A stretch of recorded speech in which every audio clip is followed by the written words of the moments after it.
आज की कथा में हम सुनाते हैं माता पार्वती जो हैं वो गौरी माता कैसे बनी। एक बार भोलेनाथ जी ने उनको काली कह दिया। माता पार्वती जी बुरा मान गईं और वो कैलाश पर्वत को छोड़ करके चली गईं। उन्होंने ब्रह्मा जी की तपस्या किया।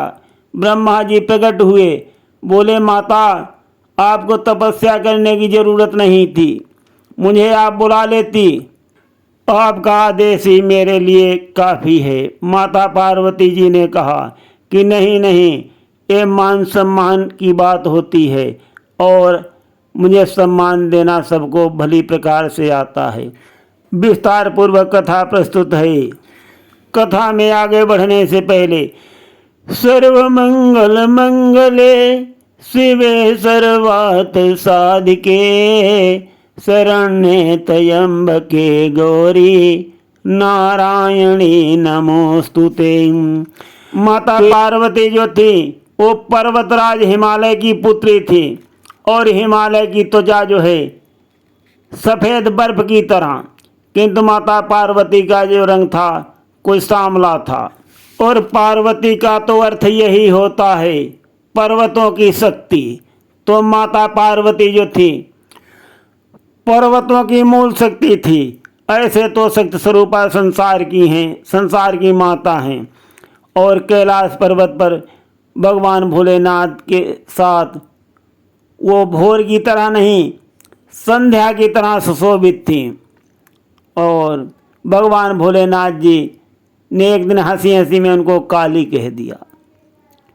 ये सुनकर माता पार्वती जी चौंक गईं और बोली कि आपने मुझको काली कहा है, काली कहा है आपने। भोलेनाथ जी हंसने लगे, किंतु माता पार्वती जी को ये बात बुरी लग गई और उन्होंने जल में अपना प्रतिबिंब देखा तो उन्हें कुछ वास्तव में रंग जो है सांवलापन महसूस हुआ। माता पार्वती के मन में चिंता आ गई। सोचने लगी कहीं भोलेनाथ जी का प्यार तो कम नहीं पड़ रहा है। और उन्होंने प्रकृति के रूप में अवतार लिया था और प्रकृति का जो रूप है वो ब्रह्मांड में सबसे सुंदर अंश माना जाता है। इसलिए जो प्रकृति की निंदा करता है, बुराई करता है, उपहास अथवा खोट निकालता है, माता पार्वती को उस पर बहुत ही गुस्सा आती है। भगवान भोलेनाथ से उन्होंने कहा आप जो हैं कपूर की तरह श्वेत हो, कर्पूर गौरम करुणावतारम, और मैं भी जब आपके समान हो जाऊंगी और मुझे पता हो जाएगा कि अब आप मेरा उपहास नहीं करेंगे, मैं तभी लौट करके आऊंगी। भोलेनाथ जी चुपचाप हंस रहे हैं और सुन रहे हैं। माता पार्वती जो है उठ करके कैलाश पर्वत से चल देती हैं। भोलेनाथ जी कुछ कह पाते, कुछ उत्तर दे पाते, उससे पहले माता पार्वती जी कैलाश छोड़ करके बाहर खुले मैदान में पहुंच गईं और ब्रह्मा जी की तपस्या करने लगी। माता पार्वती जी चाहती थी एक काली शब्द जो उनके साथ जुड़ा है वो उनके हृदय में कांटों की तरह चुभ रहा था और वो उसे निकालने के लिए ब्रह्मा जी की खोज कर रही थी। और ज़्यादा समय नहीं लगा, ब्रह्मा जी उनके सामने प्रकट हो गए और बोले ये तपस्या किस लिए कर रही हो माते? मुझे बुलाने के लिए आपको तपस्या करने की कोई आवश्यकता नहीं थी, आपका आदेश ही मेरे लिए काफ़ी था। ब्रह्मा जी के ऐसे वचनों को सुनकर माता पार्वती जी बोली मैं साधक बन कर के आई हूँ, मैं अपना पुरस्कार जो है वो आपसे बलपूर्वक नहीं खींचना चाहती हूँ, आपसे सम्मान रूप से अर्जित करना चाहती हूँ ताकि आप मेरा उपहास न कर सके। ब्रह्मा जी बोले अरे क्या कोई आपका उपहास कर रहा है? माता पार्वती जी बोली हाँ हाँ। ब्रह्मा जी बोले कौन कर रहा है? माता पार्वती जी बोली स्वयं महादेव जी कर रहे हैं, उन्होंने मुझे काली कहा और मैं चाहती हूँ कि आप मुझे गोरा बना दें। ब्रह्मा जी हंसने लगे, बोले कि आप स्वयं प्रकृति हैं, हर दृष्टि से आप पूजनीय हैं, प्रकृति का हर रंग आप में है और आप चाहें जैसा रंग दर्शा सकती हैं, स्वयं आप में इतनी शक्ति है। पार्वती जी बोली, महादेव पता नहीं सहमत होंगे कि नहीं, और आप मुझे ये बता दीजिए आप मेरी इच्छा पूर्ण करेंगे अथवा नहीं। ब्रह्मा जी ने पार्वती जी की बातों को सुनकर उनके ऊपर जल छिड़क दिया और देखते देखते उनके शरीर की कोशिकाएं गिरने लगीं, मानो वो पिघल रहा था, त्वचा उतर रही थी, गहरा रंग साफ होता जा रहा था, कोशिकाओं का ढेर लग गया, उन्होंने अपना श्वेत रंग छोड़ दिया था। पार्वती जी गौरी बन चुकी थी, उन्होंने अपने अंगों को देखा तो वे चकित रह गईं। चमत्कार अभी समाप्त नहीं हुआ था, काले रंग की कोशिकाएं अब भी धड़क रही थी।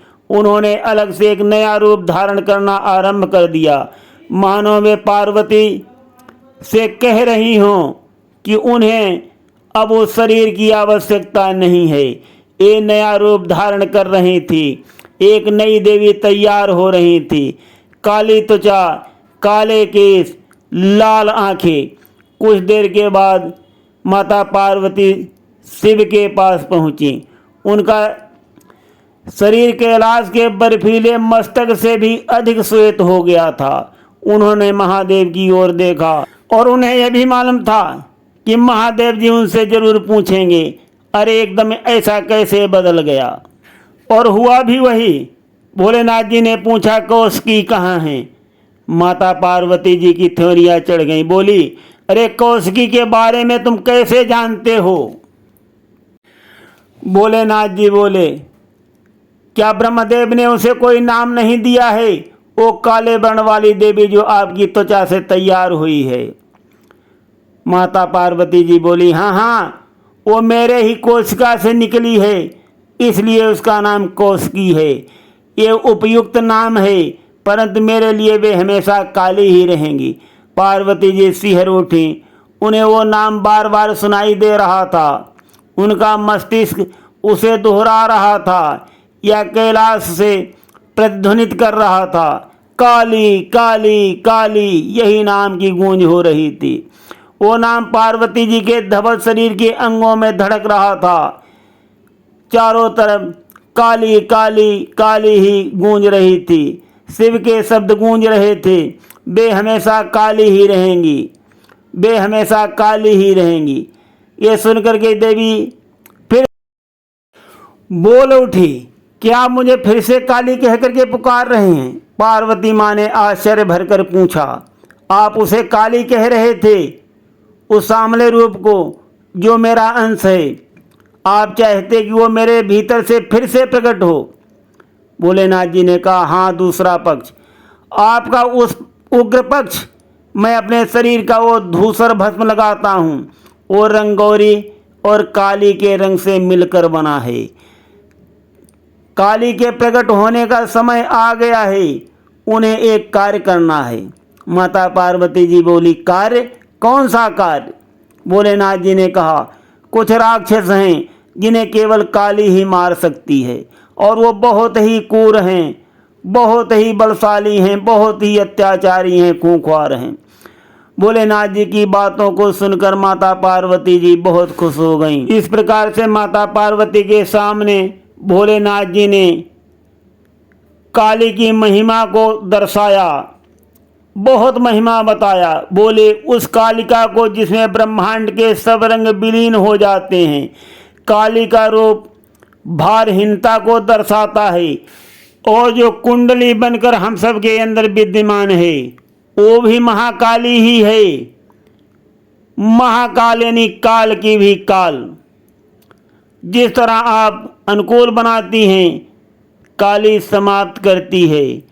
वे अव्यवस्था को नष्ट करती हैं, वे उन्हें ललकारती हैं, और तुम जो हो मुझे शांत करती हो, और काली को मुझे शांत करना पड़ता है। इतना फर्क हो गया है। माता पार्वती जो हैं भोलेनाथ जी को देख रही हैं, और माता पार्वती जी हैं भोलेनाथ जी के वचनों को सुनकर बहुत खुश होती हैं।